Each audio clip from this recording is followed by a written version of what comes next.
নমস্কাৰ বন্ধু বান্ধৱীসকল, জ্যোতিপলাছ ইউটিউব চেনেললৈ সকলোকে স্বাগতম জনাইছোঁ। বন্ধু বান্ধৱীসকল, হাইস্কুল টেট উত্তীৰ্ণ শিক্ষাৰ্থীৰ বাবে এটা ভাল খবৰ আহিছে, কিয়নো শেহতীয়াকৈ এটা আপডেট প্ৰকাশ পাইছে। সেই আপডেটটো এই ভিডিঅ'টোৰ জৰিয়তে মই আলোচনা কৰিবলৈ লৈছোঁ। আপোনালোকে ভিডিঅ'টো শেষলৈকে চাব।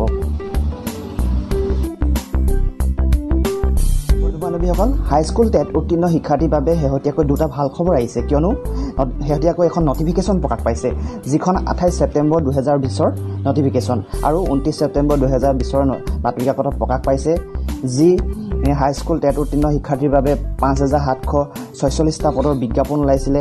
অনলাইন প্ৰক্ৰিয়া চলি আছিলে। সেই আবেদন প্ৰক্ৰিয়াৰ অন্তিম তাৰিখ বৃদ্ধি কৰা হৈছে। সেই আবেদন প্ৰক্ৰিয়া 7 অক্টোবৰলৈ বৃদ্ধি কৰা হৈছে।